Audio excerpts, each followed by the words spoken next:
Nagsisialisa na mga nurses para magtrabaho sa ibang bansa. London ang top destination. Pero nadiskubre kong marami din pala sa kanila ang biktima ng panloloko.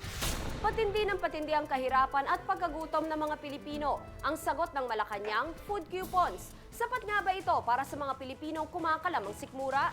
Basta raw nagretiro, mag-aalaga ka na lang ng apo. Pero marami pala sa ating mga Pilipino walang retiro sa trabaho. Kahit pa 60 anyos na, sina lola at lolo. Personal naming inalam. Sinaliksik ang bawat anggulo.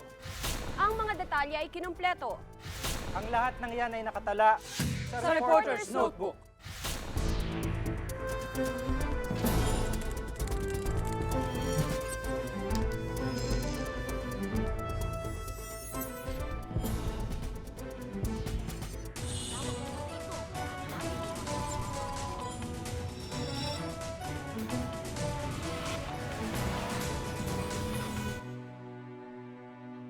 Dumarami na raw ang pamilyang Pilipinong pumapalya sa oras ng pagkain. Ito ang nakakabahalang resulta ng isang survey ng social weather stations. Ganito na nga ba katindi ang ating paghihirap?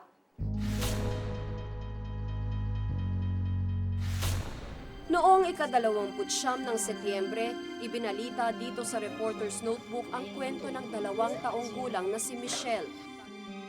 May sakit ang bata noon, malnourished.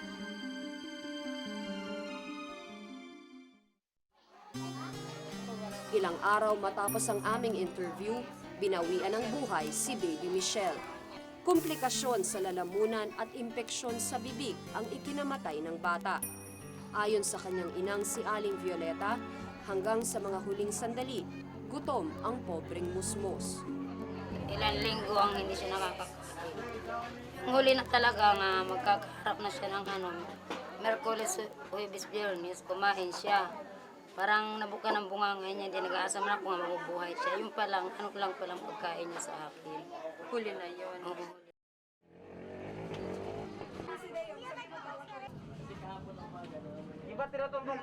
Noong ika-10 ng Oktubre naman, isang 50 anyos na lalaki ang natagpo ang patay sa kanyang kwarto. 4 na araw na palang nakahandusay si Puling Apolinar, pinaniniwala ang namatay sa gutom. Namamayat siya, nagpapalimos lang naman yan eh. Siguro po nalipasan ng gutom, ganyan.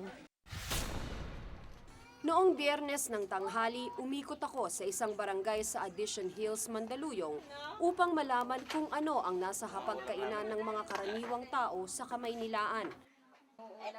Maswerte ang aling ito at may munggo at daing siyang pang-ulam. Ang iba, di pa nanananghalian. Nakapagluto na po kayo? May sinaing na po kami. Sinaing. Ano pong partner ng sinaing? Ay, maski ano na lang. Ganito naman ang eksena sa sitio Mabilog na Gulod sa Antipolo. Ano pong inulam niyo kaninang tanghali? Yung galunggong. Bali na binigyan lang kami ng kapitbahay namin. Mga isda lang, ganyan. Di naman kami nakakabili ng masarap-sarap na isda. Ang ulam. Ayon sa isang survey ng Social Weather Stations o SWS na ginawa noong Agosto, 1 sa bawat 7 pamilya ang minsan ang nakaranas ng gutom sa loob ng 3 buwan. Kaya ang mahihirap, kahit ano ay sisikmurain, makakain lang. Kasama ang kanyang kariton, basura ang araw-araw na kaharap ni Mang Jose. Ito na ang bumubuhay sa kanya. Siya at ang 12 anyos na anak niyang si Jomar, madalas makatikim ng gutom. Kung di galing sa kita sa pangangariton, mga tirang pagkain gaya nito ang ipinanlalaman nila sa kanilang kumakalam na sikmura. Maasim na ang amoy ng pagkain nang buksan ni Mang Jose ang plastik. Pero para sa kanya, ito na ang pantawid gutom sa buong maghapon. Tapos bibili kami ng kape. Pwede na yun, magtanghalian hanggang hapunan.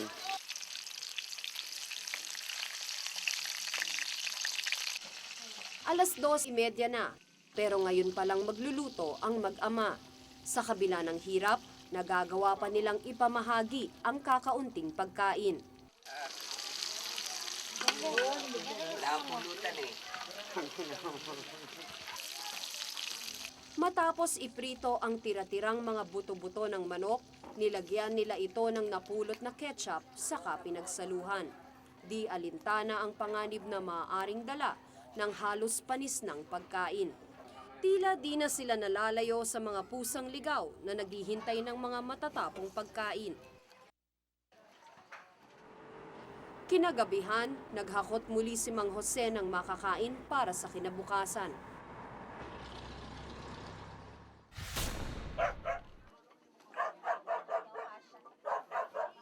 Gaya ni Mang Jose, namamasura rin si Aling Merlita.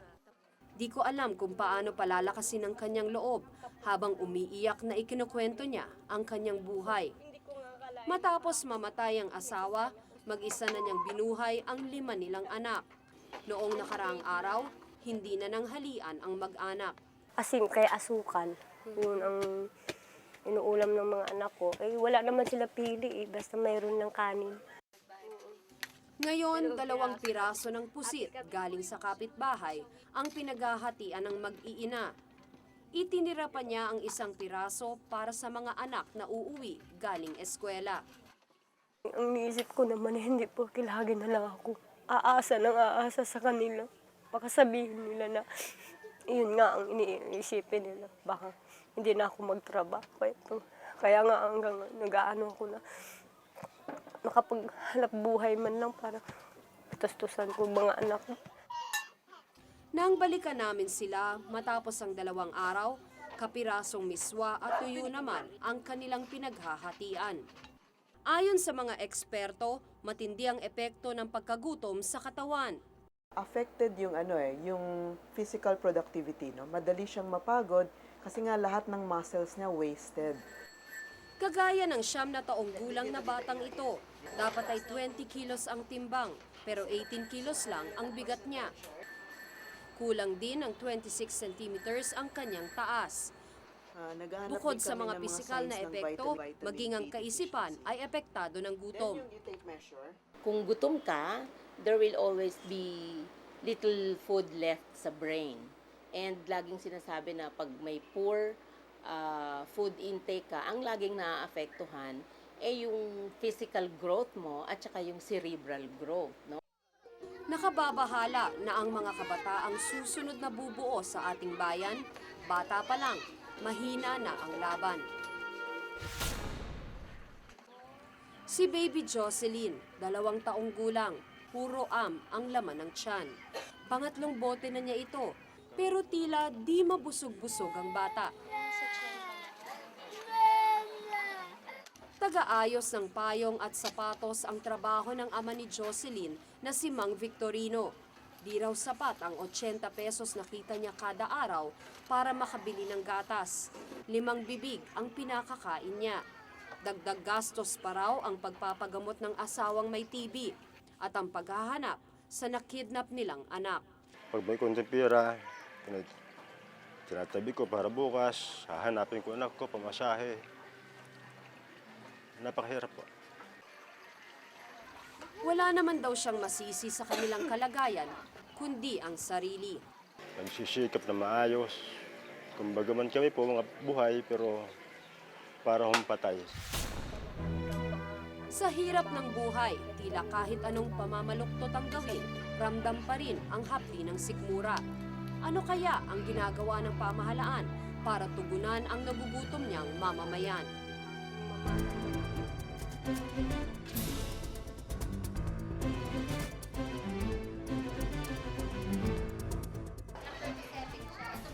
Mga hakbang ng gobyerno laban sa gutom, sapat nga ba? Alamin ang mga detalye sa Reporter's Notebook.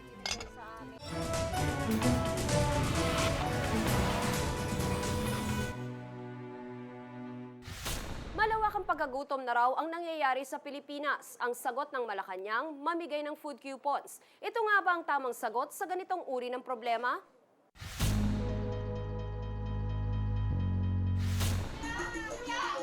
Pagkagutom sa bansa, palala na ng palala. Pero sa gitna ng pagkagutom ng marami, tone-toneladang pagkain ang nasasayang araw-araw. Sa isang pag-aaral na ginawa ng Department of Environment and Natural Resources o DENR, napag-alamang mahigit 600 tonelada ng pagkain ang natatapon lang kada araw. Karamihan ay mga sobrang pagkain galing sa mga restaurant at fast food outlets. Imbes na itapon dahil sa pinapangalagaan yung quality, bakit hindi natin i-divert sa isang sistema, matinong sistema na pwede pang gamitin? Kaya panukala ng DENR, magkaroon na lang ng mga food bank kung saan maaaring ideposito ang mga sobrang pagkain bago pa man lumapag ang mga ito sa basurahan. Sisiguraduhin namin na itong surplus food ay pwede pang gamitin free of any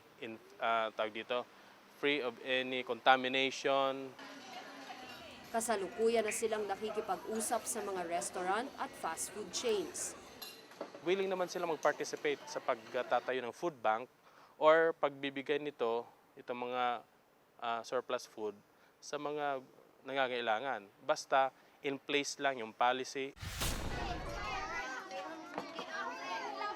Matagal nang nagsasagawa ng feeding programs ang pamahalaan para sa mga batang malnourished.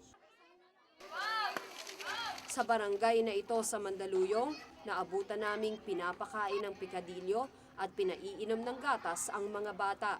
Ano ba yung criteria niyo sa pagpili? Siyempre yung malaki ang pamilya, tapos walang trabaho. Tapos yung talagang meron ng mga weak yung mga bata, so yun ang ihaano namin. Ang mga gutom na bata, masaya na namang naglaro matapos mapakain. Pero 6 na buwan lang ang programa. Pagkatapos nito, balik gutom na naman sila. Balak daw ng Malacanang na mamigay ng food coupons sa pinakamahihirap na mamamayan. Gusto kong ipaliwanag na ang ating programa ay hindi food coupon. Yung food coupon ay isa lang paraan para matukoy kung sino ang dapat bigyan ng tulong. Ang programa ay pinangalanan naming pakikipagkapwa-tao, pagkain at hanap buhay. Pero sinalubong ito ng mga batikos mula sa iba't ibang sektor. Ayon kay Bishop Deogracias Iniguez, malalim ang ugat ng problema, kaya dapat malalim at pangmatagalan ang solusyon. Unsolicited advice sa ating gobyerno, natingnan lang kung ano talaga yung pinagmumulan nitong gutom na mga tao na sinisikap nating lutasin ngayon sa pamamagitan nitong food coupons. Itong programang ito ay developmental, holistic at pangmatagalan. Ang ganitong tugon daw sa problema, baka lalo lang magbunga sa pagdepende ng mga tao sa gobyerno.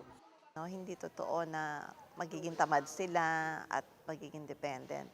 Kasi meron silang gagawin either for their own self, for their family, or for the community. Ito yung tinatawag nating Food for Work scheme. Doon sa sinasabi ngayon ng mga nasa gobyerno na itong food coupons ay hindi lamang yung basta magbibigay ka ng pagkain, no, doon sa mga mahirap, kundi meron din itong component, no, ng livelihood, component din ng values, no, component din ng pangangalaga sa pamilya, then that will be very, very good. Tingin naman ng isang ekonomista, hindi na pag-aralang mabuti ang panukala bago ito ilabas sa media. Hindi ganun kadali ito problemang ito na naisip mo ngayon may magagawa ka bukas. An appropriate response would require a preparation of at least 3 months. So what are the mechanisms that we are trying to put in place? Una, yung pag-identify nga at pag-participate ng community, ng barangay doon sa pagsasabing, oo, sila nga yung 20 o 25 o mahigit pa na pamilya na dapat tulungan dahil mahirap sila. Kasama sa mga pamilyang matutulungan ay ang may 5 o higit pang miyembro, may mga kapansanan at may malnourished na miyembro at iisa na lang ang tagapagtaguyod ng pamilya na kabilang sa pinakamahihirap na lugar sa bansa. Kasali ang mga rehiyong ARM, Region 5 sa Luzon, Samar at Leyte sa Visayas, Region 12 sa Mindanao at ilang bahagi ng NCR sa mga may pinakamataas na insidente ng gutom. Balak raw simula ng programa sa Nobyembre, pero sabi ni Medalya, Dapat daw pag-isipang mabuti ang proyekto dahil maaaring makasama pa ito. 6 na bilyong piso kada buwan kasi ang sinasabing magagastos. Mangyari, pag ang gobyerno gumastos ng 72 billion na hindi niya kayang gastusin, babagsak ang ekonomiya, lalong maraming magugutom. So, sa bawat taon na nagugutom, natatulungan mo, may nadagdagan naman nung dating hindi nagugutom, na magugutom na dahil na mas manage sa ekonomiya. We can just test how much the government needs. At the same time, how much is the community pouring in? So we can have a sense of the total cost of the program. Naniniwala ang ilan, dapat maging mga pribadong tao ay tumulong sa pagbibigay ng solusyon sa problema ng pagkagutom.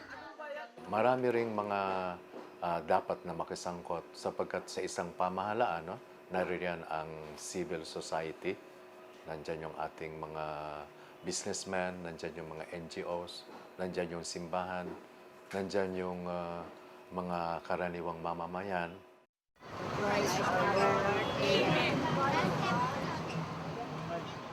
Araw-araw sa simbahan ng Quiapo, isang grupo ng mga pribadong individual ang nagpapakain sa mahihirap 3 beses sa isang araw. Sila ang mga miyembro ng Divine Mercy Center. Tila hindi mapatid ang pila ng mga taong nagugutom.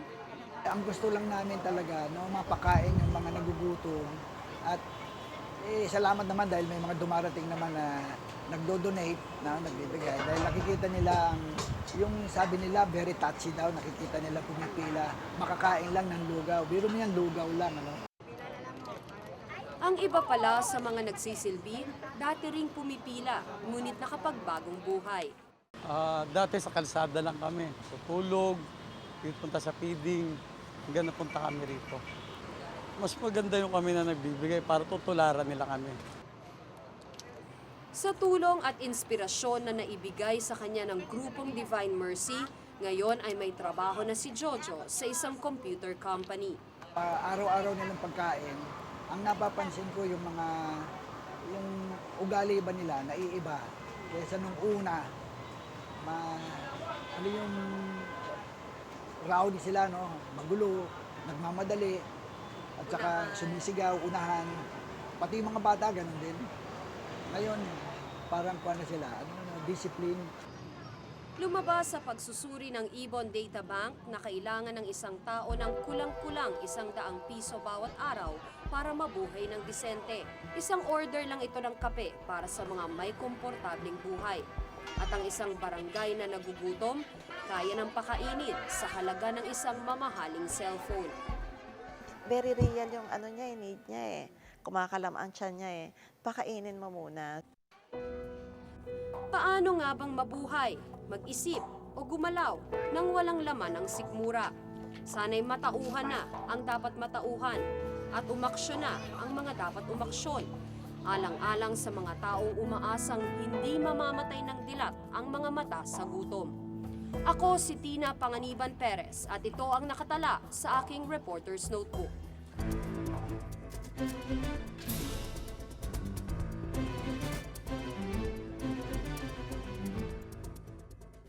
Susunod, ilang nurses sa London, biktima daw ng student visa scam. Sa agent na sa amin, sundo sa amin doon na sabi ko parang hindi yata nagmamatch itong work permit ko tsaka ito.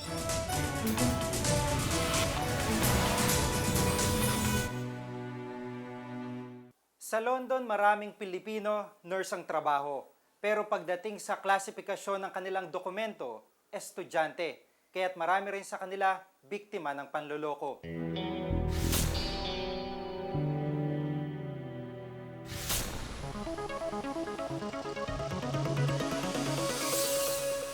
Kung may bagong mina ng trabaho mga Pilipino, palagay ko ito'y ang London.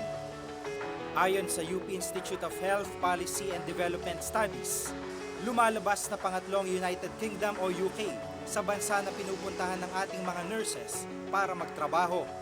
Taong 1995 nung unang mabuksan ang pinto ng UK para sa mga Pilipinong nurse. Dala na rin kasi ito ng pangangailangan ng naturang bansa. Pero hindi lahat ng mga pumunta rito ay nagtagumpay. Taon-taon libo-libong mga Pinoy nurses ang dumadagsa dito sa London upang makipagsapalaran at matupad ang pinapangarap na magandang buhay. Pero dahil sa mga pangarap na ito, napapagsamantalaan sila ng ibang mga recruiter. Kamakailan pumutok ang balita sa London tungkol sa siyam na nurse na mistulang nag-TNT.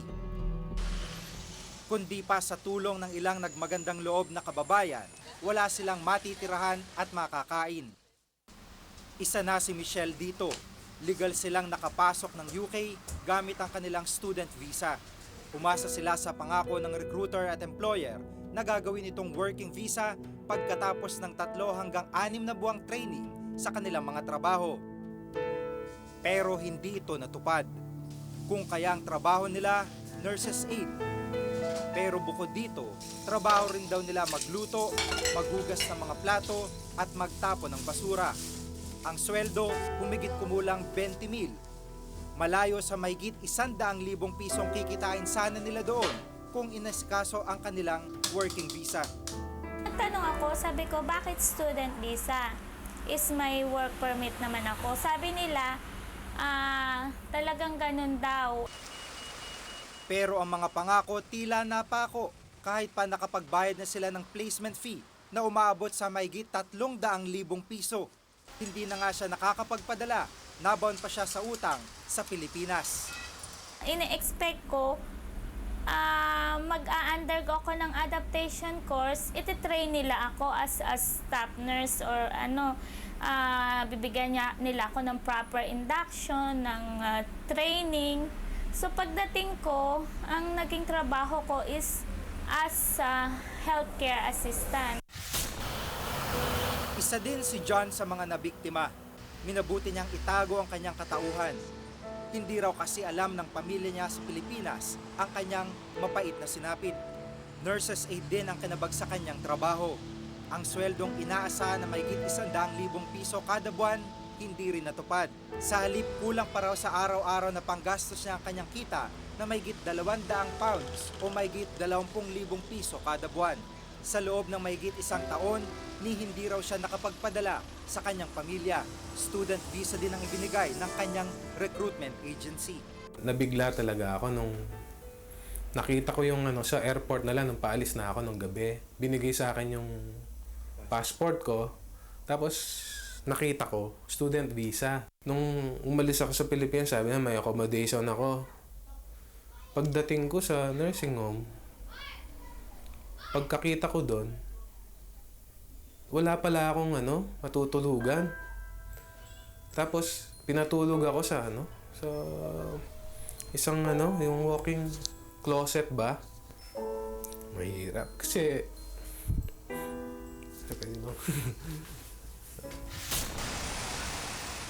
Habang tumatagal, tila lumolobo ang bilang ng mga nurse na student visa ang dala pagpunta sa UK.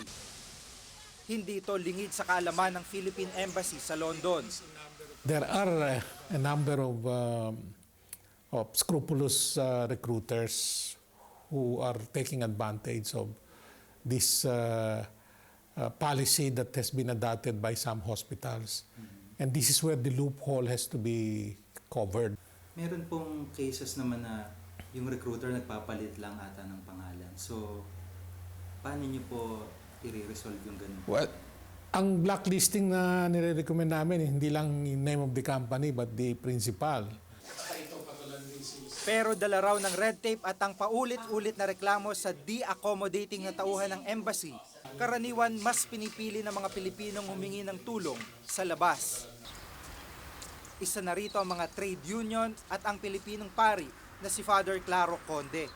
Dapat pagandahin pa, malaki pang kailangan sa mga workers dito. Protection sa legal protection at saka yan, sa panloloko sa kanila. Na even in one way or another, parang accomplice pa yung government natin na manloko sa kanila. Iisang naging recruiter ni John at ng 8 pang biktima ang Lexus Recruitment Agency sa Malate, Maynila. Balitang-balita na may branch ito sa London, ang Fiesta Travel. Nang pumutok ang mga reklamo sa nurses sa Fiesta Travel, biglang nagsara ang kanilang tanggapan sa High Street, Kensington. Ilang hakbang lamang ang layo sa Philippine Embassy sa London. Ito yung address niya dati, pero iba na yung nag-o-occupy. Pero natunto namin ito sa likurang kalye lamang, ilang bloke ang layo. Kukunan sana namin ng pahayag ang operator ng Fiesta Travel, pero ang kasama nilang tenant sa building ang humarap sa amin. Kapuna-puna ang reaksyon nila, parang kinabahan.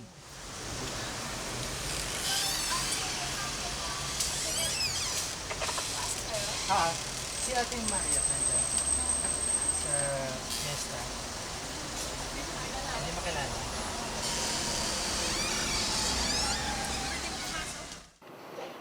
Hinanap din namin ang Lexus sa Malate, pero nakalipat na pala sila sa East Avenue, Quezon City. Iba na rin ang namamahala ng ahensya, pero ibinigay nila sa amin ang numero ng dating nagpapatakbo nito. Si Beth Labalan ang dating may-ari ng Lexus. Nang tanungin namin siya tungkol sa kaso ng mga nurse na nakausap namin sa London, agad itong nagugas kamay. May tatlo kasing hindi pa nag-adaptation. Yung isa naman, hindi pa lumabas ang PIN, lumayas na sila. Lumipat ng ibang employer kasi nga, pag on adaptation ka kasi, that is, ang salary mo is 6 pounds per hour lang. Ang mahal ng taxes, ang mahal ng board and lodging. So, kulang. Hindi sila makakabayad ng mga utang pa nila dito. So, ang ginawa nila, naghanap sila ng mas higher ang salary. Hindi naman nila alam na kailangan mo talagang may PIN number bago ka maghanap kung saan-saan. If you bring a person under false pretenses, meaning you have a working student visa instead of a work permit, then technically you're guilty of illegal recruitment. Sa kasalukuyan, walang permanenteng employer ang siyam na biktima ng visa scam. Ang iba sa kanila, paso na rin ang student visa, kaya't naging TNT sila. Dahil sa gastos at pagod, ayaw na raw nilang umuwi sa Pilipinas kung patuloy ang ganitong uri ng pananamantala. Sigurado marami pa mga gaya nila na maloloko para lang makaahon sa kahirapan sa kanilang sariling bayan. Ako po si Giga Manikad at ito ang nakatala sa aking Reporter's Notebook.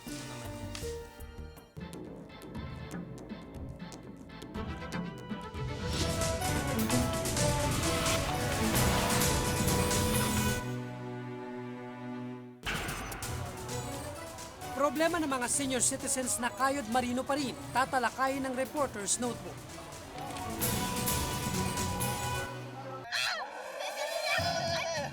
Kasama kayo sa pinakamatitinding hamon. At kasama pa rin kayo sa layo ng aming narating.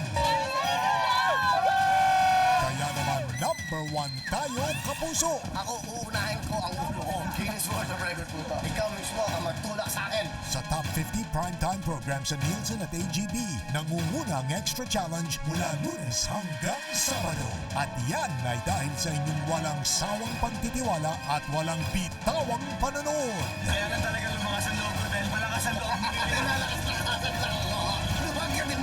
Sama-sama tayo sa tagumpay sa ika-5 anibersaryo. Ito ang Extra Challenge!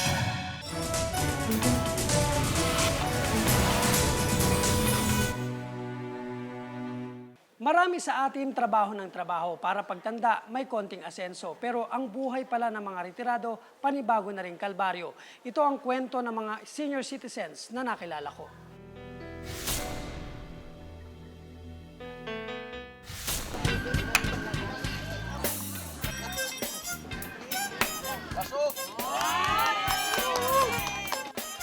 Tumatanda man, hindi raw napag-iiwanan ng panahon ng mga lolo't lolang ito. Maayos ang kanilang kalagayan, walang mabigat na pasanin, kaya nakukuha nilang maglibang.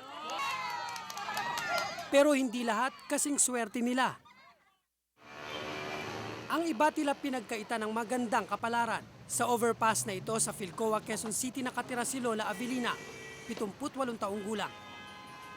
15 taon na siyang palaboy sa lansangan mula nang siya'y mabiyuda. Bagamat may isang anak si Lola, mas pinili niyang dito sa kalsada na lang tumira. Hindi na ako pupunta rin, maraming anak yan. Nangingi ka pa doon sa mga anak lang, wala na ipakain. Sa kanyang edad, namamalimos pa si Lola Avelina para masuportahan ang sarili. Bawat araw na nagdaraan, naghihintay siya ng biyaya mula sa mga taong hindi niya kaano-ano.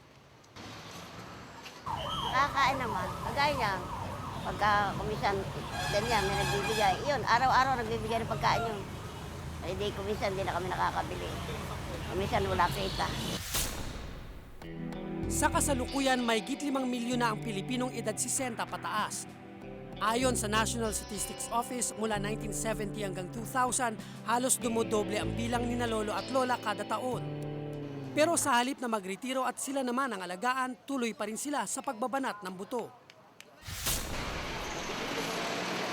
Si Lola Deli, 85 taong gulang, sa kanyang katandaan, nagtatrabaho pa rin siya. Mahigit 20 taon na raw siyang nagbebenta ng pulseras at kwintas sa kalye. Swerte na raw kung maka 50 pesos siya sa isang araw. 2 piso lang kasi ang komisyon niya sa bawat mabenta niya. Ay, paano naman ang kakainin namin kung di ako magtitinda? May apo pa akong 4 na inaalaga. Pilit na pinagkakasya ni Lola ang maliit na kita para itawid sa gutom ang kanyang 4 na apo. Wala kasing trabaho ang 2 niyang anak, kaya si Lola ang nagbabanat ng buto. Hindi na kayo. Pagka may pera ako, pag bumili yung apo ko, wala kami baon. Hindi kami nakapanangalian. Takbo dito sa akin. O, baba tayo, kakain tayo. Tila hindi iniinda ni Lola Deli ang kanyang edad at kahinaan ng katawan. Kumita lang ng kahit kaunti para sa mga apo. Wala na akong magagawa po. Kaya Diyos na lang ako maawa sa akin. Kung ang iba'y tila naghihirap pa rin sa pagkatrabaho, pakalat-kalat naman sa lansangan ng ilan. Wala, baka kainin. Ang pagkain, pansit na lamig. Laki na matabang. Kaya kadalasan sa tahanan ng matatanda ang bagsak nila. May ilang lolo at lola na kahit paano'y nabibigyan ng importansya dahil may mga institusyon gaya ng Golden Acres na handang kumalinga sa kanila 24 oras. Gusto mo umuwi? May diferensya nga. Si Lolo Eladio, 79 na taong gulang, inaaruga ng hindi niya kadugo.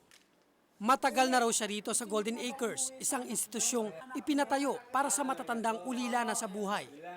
Sa akin, may diferensya mata ko. Sinubukan kong kausapin si Lolo Eladio. Ang problema, hindi kami magkaintindihan ni Lolo.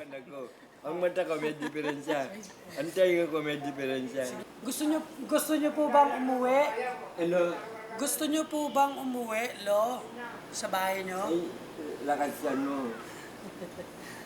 Dala-dala niya yung mga supot-supot niya, yan lahat yan. Nakahintay dyan sa harapan.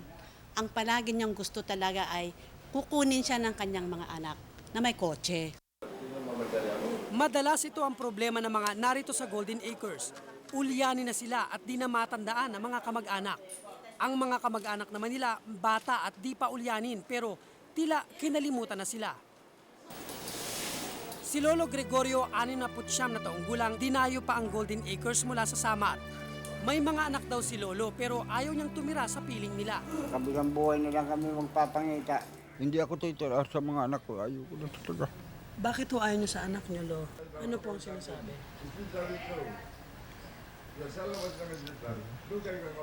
Pinapalamang pa kayo matanda lalo na pakilamang.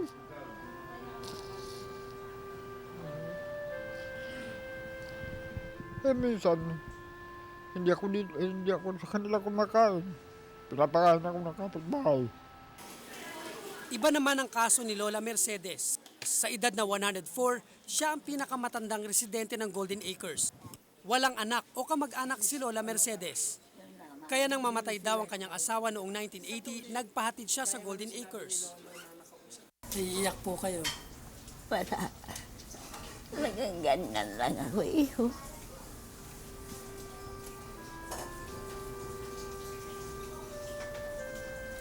Manghihingi ako na, oy, bigyan niyo ako ng pera at pabili natin tinapay. At wala lang nag-umbinsan, gusto ko ng tinapay. 3 milyon lang kada taon ang budget ng Golden Acres. Malaki ang gasto sa tubig, kuryente, gamot at maintenance. Kaya ang natitira sa pagkain, 38 pesos lang isang araw kada tao. Pinagkakasya ito sa 3 beses na kain. Ang laki-laki talagang problema naman sa budget, especially sa gamot. budget sa medicines kasi unang-una, hindi naman kami hospital para meron kaming sustenance para sa gamot. So, meron man kaming pondo para sa gamot. Very, very limited. Bagamat may mga institusyong gaya ng Golden Acres, ang parking ito pa rin ang napiling tirahan ni Lolo Samuel, 78 taong gulang. Namumulot siya ng plastic tuwing gabi para lang may mapagkakitaan siya. Sinubukan daw niyang maghanap ng trabaho pero bigo siya. Aruin ako, binibewang ko. Uy, maski ano, ma-apply nga ako, maski na assistant helper niya sa ano. Binigyan na lang ako ng kumain na lang, bigyan na akong 20 pesos sa may PMI dyan. Hindi matatanggap sa akin. Dahil sabi nga, kailangan na yung bata, hindi matanda. Kilala ngayon eh. Uli lang lubos si Lolo Samuel. At sa kanyang pagtanda, hindi niya maiwasan ng minsay mangamba para sa kanyang sarili. Eh kung maghihirap ka pa, walang mag-aasikaso yun, lalo ng gamot. Sabi ko nga sa kasama ko, ayoko umabot ng, ng 80. Gusto ko 75, 77. Rest na ako, pahinga na ako. Time to rest. Good night everybody. It's time to rest. Ayon kay Professor Mercedes Concepcion ng UP, bagamat may mga programa ang pamahalaan para sa mga matatanda, hindi ito masyadong pinagtutuunan ng pansin. Ay napakarami ho ng problema ng local government eh. Di siyempre yung priority wala doon kasi ang tingin nila hindi pa problema yung sa matatanda. Ako sa tingin ko, sapat naman sa tingin ko kasi sabi ko nga, mas kokonti pa kasi yung ating nakakatandang Pilipino. Mahigit 60 taon na ang nanay at tatay ko. Sa akin sila nakatira ngayon. Ni minsan hindi ko naisip na ipadala sila sa kahit saang institusyon. O ang tuluyang pabayaan na lang sila sa kanilang delikadong edad.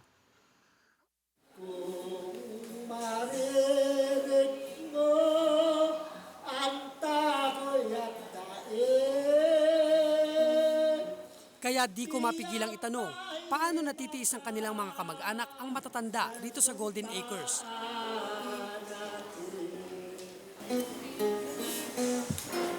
Paano natitiis ng mga anak ang kanilang mga magulang na nasa lansangan? Isinusugal ang buhay, nagbabanat pa rin ang buto, mabuhay lang. Gayong kung hindi dahil kina lola at lolo, wala tayo sa mundo ngayon. Ako si Cesar Apolinario at ito ang nakatala sa aking reporter's note.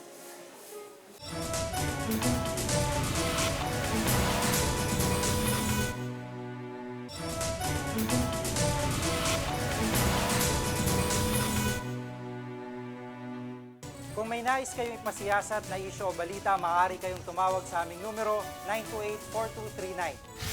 Maaari rin kayong mag-email sa amin sa reportersnotebook@gmanetwork.com.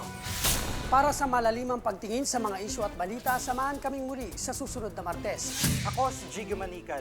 Ako si Tina Panganiban Perez. Ako si Cesar Apolinario at ito ang Reporter's Notebook.